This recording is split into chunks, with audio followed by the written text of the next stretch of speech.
Hello नमस्कार। आप सभी विद्यार्थियों का स्वागत, सभी का अभिनंदन लक्स क्लासेज की इस ऑनलाइन डिजिटल मंच पर। और आप सभी विद्यार्थियों का स्वागत अभिनंदन कर रहा है आपका होस्ट, आपका दोस्त इंजीनियर एस के राठौड़ भाई। प्यारे विद्यार्थियों, जो बच्चे सेकंड गेट का इंतजार कर रहे थे उन विद्यार्थियों का इंतजार समाप्त हो चुका है। कल हो चुकी है 12 जुलाई और भाई साहब कल विद्यार्थी जो है वरिष्ठ अध्यापक का पेपर देने के लिए जो विद्यार्थी जा रहे हैं उन सभी विद्यार्थियों को अग्रिम शुभकामनाएं। लंबे समय से जो बच्चे तैयारी कर रहे हैं, कोई 1 साल से तैयारी कर रहा है, कोई 2 वर्षों से तैयारी कर रहा है, कोई 6 महीनों से तैयारी कर रहा है, उन विद्यार्थियों का इंतजार जो है बस कुछ घंटों बाद में अपने समाप्त होने वाला है। आखिरकार आप सभी बच्चों को जैसे जैसे एग्जाम पास में आ रहा है वैसे वैसे किन्हीं बच्चों को तो अपने खुशी हो रही होगी, और बहुत सारे बच्चे ऐसे जिनको एक नर्वसनेस फील हो रही होगी यार, कभी घबराहट जिसे हम कहेंगे, वो आपको यहां पर लग रही होगी। क्योंकि अक्सर ऐसा मैंने देखा है विद्यार्थियों के साथ में कि जैसे जैसे एग्जाम नजदीक आता है ना वैसे वैसे बच्चों में घबराहट जो है ना वो आपके पैदा हो जाती है। तो आज हम यही बात यहां पर हम करने वाले हैं कि आखिरकार ये पेपर जो बिगड़ता है बच्चों के, वो किन कारणों से बिगड़ता है। खैर, सेकंड ग्रेड वरिष्ठ अध्यापक भर्ती परीक्षा जो 2026 वाली आपके एग्जाम हॉल के अंदर आपको कौन सी गलती नहीं करनी है, पेपर से पहले ये आपको जरूर जान लेना। प्यारे बच्चों, जैसा कि आपको पता है सेकंड ग्रेड की जो भर्ती है हमारे, वो सेकंड ग्रेड वरिष्ठ अध्यापक भर्ती 2026 की हम बात करने वाले हैं। इसमें हमारे 2 पेपर आपको यहाँ पर मिलेंगे। पेपर फर्स्ट जो है वो हमारे जीके का होगा, जिसमें टोटल हमारे यहाँ पर आपके 100 प्रश्न रहेंगे। 200 अंकों का ये पेपर होने वाला है और टोटल 2 घंटे आपके इसमें जो समय है वो मिलने वाला है। दूसरा सेकंड पेपर आपका यहाँ पर होगा अपने सब्जेक्ट का। जो हिंदी वाला बच्चा वो हिंदी सब्जेक्ट देगा, जो संस्कृत वाला संस्कृत देगा, एसएसटी वाला एसएसटी देगा। टोटल इसमें हमारे 150 क्वेश्चन होंगे, 300 अंकों का ये पेपर होगा और इसमें हमारे 2.5 घंटे का आपको यहाँ पर समय मिलने वाला है। और विशेष याद रखना, नेगेटिव मार्किंग कितनी रहेगी, 1/3 इसमें आपके नेगेटिव मार्किंग रहेगी। और एक बात और भी याद रखना, 40% याद रखना, इसमें दोनों में दोनों में याद रखना 40% अंक लाना अनिवार्य है भैया ना। इन दोनों पेपर में आपको जो है ना अलग अलग, आपको फर्स्ट पेपर में भी जो है ना 40% अंक लाना अनिवार्य है और सेकंड पेपर के अंदर भी आपको न्यूनतम आपके 40% अंक लाना अनिवार्य है। बाद में सिलेक्शन होगा या नहीं होगा वो मेरिट के ऊपर आपके निर्भर करेगा। तो ये 2 बातें आपको यहां पर ध्यान रखनी, सभी बच्चों को पता है।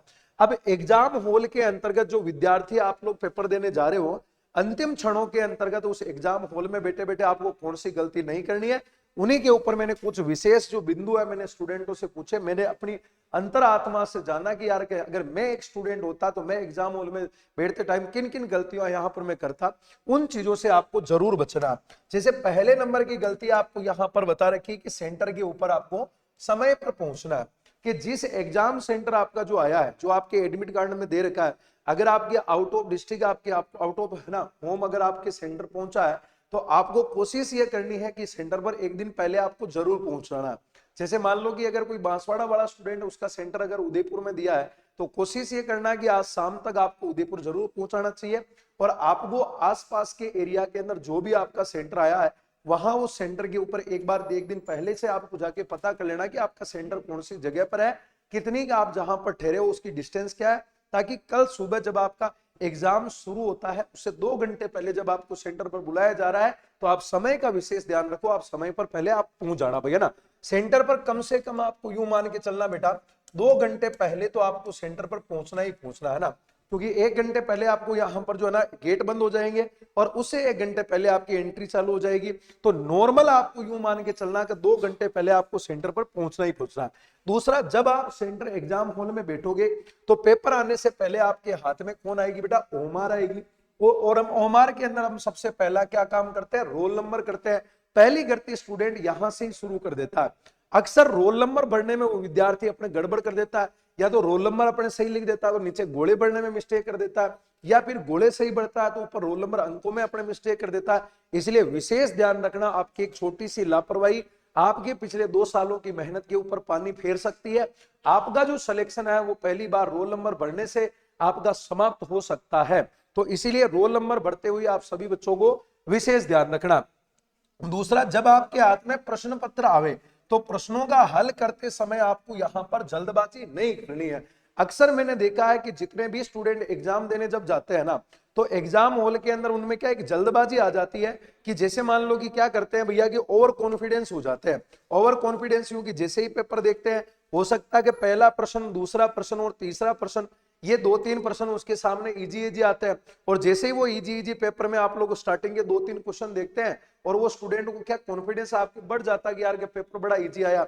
अब उन प्रश्नों को करते करते करते करते करते करते करते करते क्या करता है कि उन प्रश्नों को ढंग से पढ़ता नहीं है, और जैसे ही वो प्रश्नों को ढंग से नहीं पढ़ता तो कहीं ना कहीं उसकी गलती हो जाती है, और वो इजी प्रश्न भी आपका वहां पर गलत होने की संभावना बैठ जाती है। क्योंकि मैंने अक्सर स्टूडेंटों को देखा है कि एग्जाम हॉल के अंदर जब वो पेपर देकर के जब बाहर आते हैं ना, तो वो जब वापस आंसर की से अपने क्वेश्चनों को मिलाते हैं तो अक्सर उनके वही प्रश्न ज्यादा गलत होते हैं जो उनको सबसे ज्यादा इजी लग रहे होते हैं।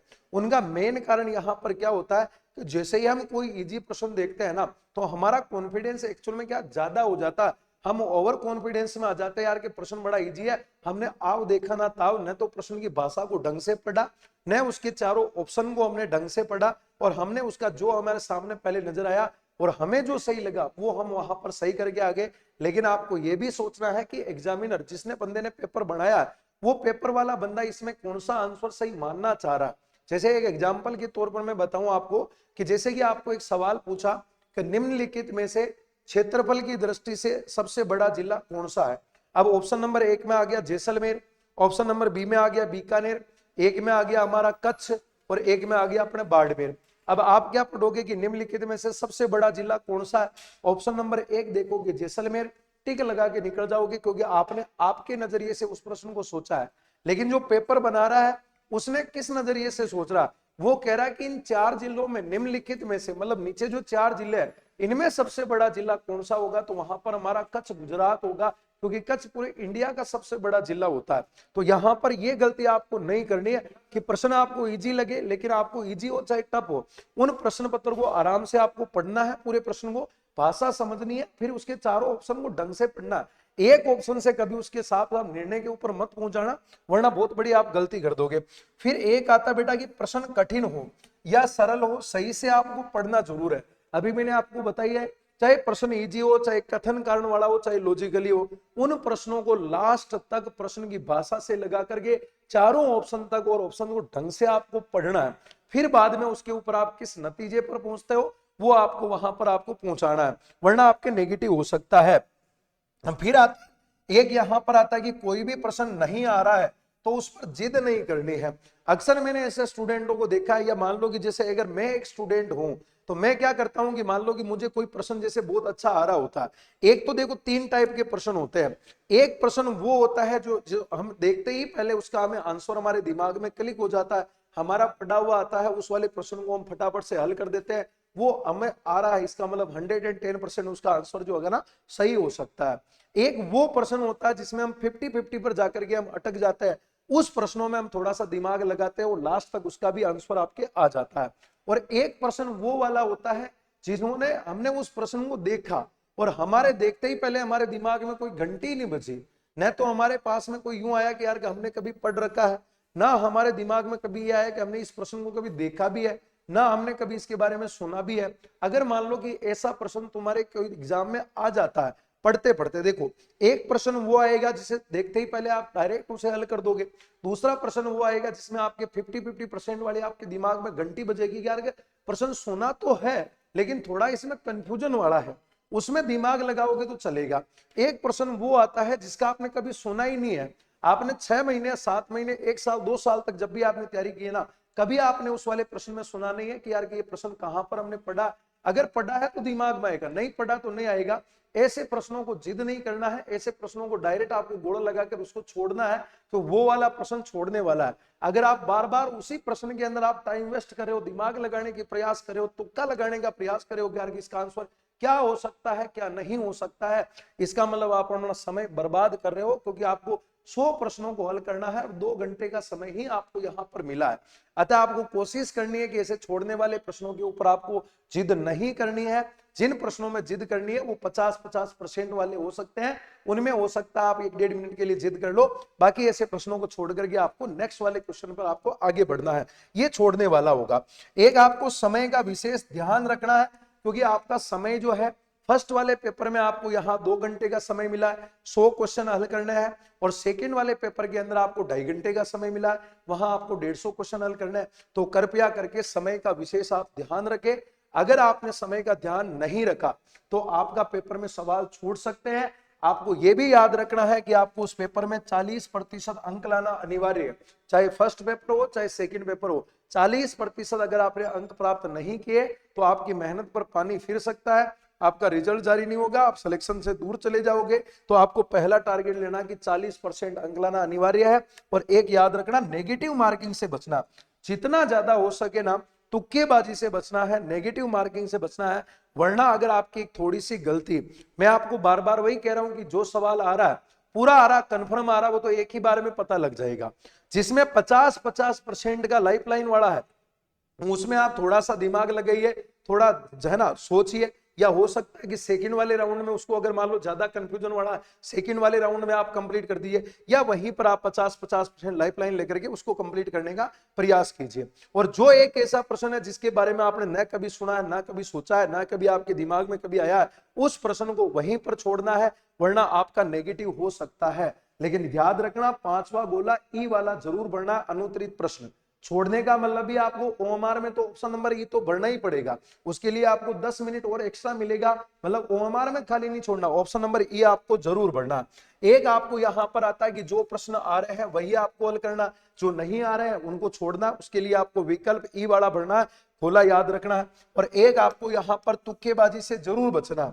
ऐसा नहीं कि यार कि हमारे 40% आ गए, हमारे अच्छे खासे आपने 100 में से 60 प्रश्न हल कर दिया, फिर बाद में भी आप क्या लोभ करते जा रहे हो कि यार के चलो ठीक है मैं 5 प्रश्नों के और तुक्के लगा देता हूं, क्या पता इन 5 में से एक गलत निकल जाए, 4 तो सही निकलेंगे ना। लेकिन ध्यान रखना, तुक्का हमें एक भी नहीं लगाना है, तुक्के से जितना हो सके उतना बचना है। अगर आप 40% तक आप चले गए हो, अब आप 40% से ज्यादा अगर आपने कर दिया है तो बहुत अच्छी बात है। अगर आप 40% क्रॉस कर गए हो ना तो ध्यान रखना विशेष, अब तुक्केबाजी नहीं करनी है, वरना आपके सवाल गलत हो जाएंगे। फिर हमारा यहां पर आता है कि पेपर को देख करके घबराना नहीं है, क्योंकि अक्सर स्टूडेंट क्या है ना, एक तो पेपर देख करके मान लो कि पेपर में अगर स्टार्टिंग के 4-5 सवाल जो है ना बहुत ज्यादा इजी आ गए, तो स्टूडेंट क्या है ना कि ओवर कॉन्फिडेंस में आ जाता है, और वहां पर वो भी उसके पेपर को बिगड़ा देता है। और एक क्या होता है ना कि स्टार्टिंग में मान लो कि कथन कारण वाले पहले ही पेज को पलटा, पहले ही पेज पर स्टार्टिंग शुरू हो रही है, एक लाइन पहले पेज से शुरू हो रही है, लास्ट वाले पेज पर जाकर के एक ही पेज के ऊपर एक सवाल आया, लंबे लंबे सवाल देख करके, पेपर इतना मोटा देख करके अक्सर स्टूडेंट घबरा जाता है कि यार ये क्या आ गया यार, पूरी की पूरी बुकलेट हमें यहां पर पकड़ा दिया। लेकिन आपको ध्यान रखना, घबराना नहीं है, आपकी तैयारी ही आप लोगों को इस पेपर को हल करवाने में मदद कर सकती है। घबराहट कभी भी याद रखना किसी समस्या का समाधान नहीं हो सकता है। अतः आपको कॉन्फिडेंट रहना है, उस पेपर को भी आपको हल करना ही पड़ेगा।